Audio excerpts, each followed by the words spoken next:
Today, I want to talk to you about mindful listening. I have always been a talker. I can just sit and talk and talk and talk and talk and talk for hours.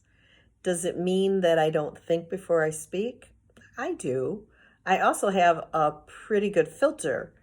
Maybe it's just the Virgo of me that my mind never stops and I have this constant inner dialogue. The upside is that I'm friendly and gregarious. The flip side is that I could be a better listener. It is something that I've had to intentionally learn how to do, as it wasn't as natural to me as just chattering away. My across the hall teacher buddy, Christine, gave me great advice one afternoon when I was a newbie teacher. She said, talk less, let them try, and help them when they need it, kind of like Talk Less, Smile More in Hamilton. It really shaped my teaching style and my listening style as well. There have been points in my personal life, however, where I really wish I could go back and reset the listening button. This was especially true when my husband was diagnosed with cancer. I was a first year teacher. I had a sixth grader and an eighth grader, and people often say to me, I don't know how you did it. And frankly, I don't know how I did it either. There was a lot of muddling through. On the surface, we did all the regular stuff. We did gymnastics and piano lessons and Boy Scouts and whatever other activities that went with our busy lives. And we were busy. We ate dinner nearly every evening together. But I won't kid you, it was hard. For 3 years, until my husband's death, there were lots of hospitalizations, chemo, radiation, and just the tough days of parenting tweens and teens. I was also being a second grade teacher, which is time consuming and all absorbing at the best of times. I wish I had been able to stop and listen better, though. Once he died, listening became even harder because my brain just wasn't firing the right way. None of ours were. We survived, and we even like each other. I wish I could say it was because I was available and always willing to stop what I was doing and listen. I did try. Sometimes I think I did better than I give myself credit for because while my inner dialogue was super noisy, I tried to keep my external presence calm. Here's some ways to mindfully listen that I've learned over the years. I hope that some of these might help you too.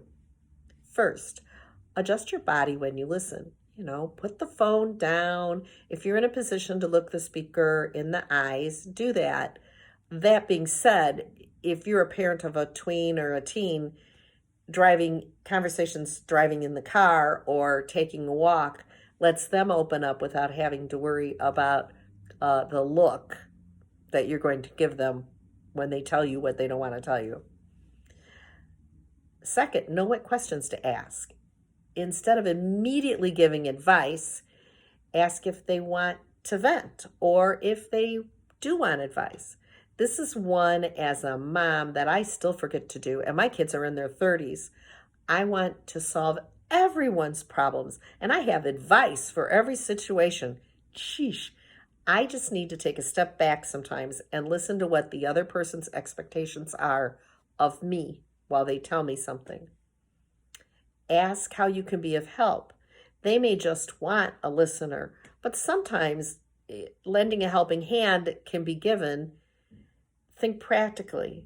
Make a reasonable offer that you can give without passing judgment. Can you help a neighbor who's overwhelmed by taking the kids for an afternoon? Or can you help your child finish her paper by offering to check her spelling? This is not the time for a critique on her spelling prowess. Just fix it. If your 4-year-old is having a fit and is struggling with his shoes, offer to loosen the laces. When you're about to be asked for advice, or when you are asked for advice, try to be positive first. For example, for your daughter and the paper she's trying to write, say, Wow, you've made a lot of progress. I think you're further than you think you are. That's awesome. I can see though that you're pretty stressed about getting it done. Can I help you? Would you like me to check your spelling, or is there some other way I can help? Allow for nonverbal communication.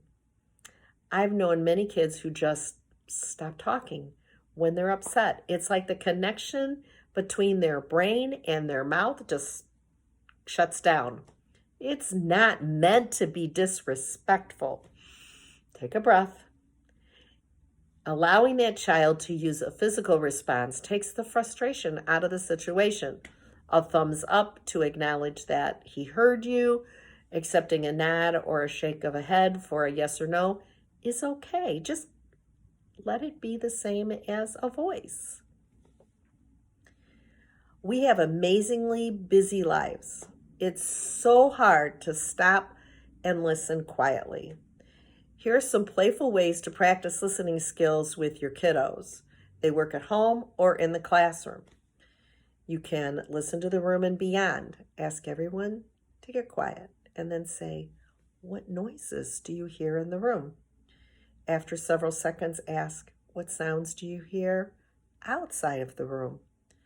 Let everyone share what they heard. If you are in a classroom, have a child turn to their neighbor and share so you're not spending half a day listening to what they heard. Try this initially for a short amount of time, and after a while you can gradually lengthen the amount of time that you're able to listen to the room. Another variation of this is to go on a listening walk. You can just do general listening to the world, or you can let your child make a suggestion like, what animals do you hear? Or how many different cars can you hear? An old favorite is Simon Says, and it is a great one to play and practice.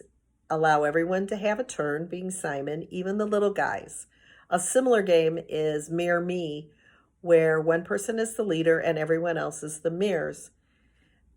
Let an adult be the leader and they do a movement, a silly dance, a funny hand movement, a yoga pose, and then the mirrors copy the movement. You start with the adults so they get some ideas, and then let everyone take turns being the leader and gradually add movements on, so that the first time it might be just one movement and the second time two movements. You get the idea. Do the cha-cha slide or any line dance. Put it on if you need to watch a video once or twice to see how the movement goes, and then turn off the video, listen to the music, and follow the instructions in the song. It's all about listening. Have fun learning to be an amazing listener. If you'd like to learn more about my workshops and professional development, visit my website at leannemeredith.com.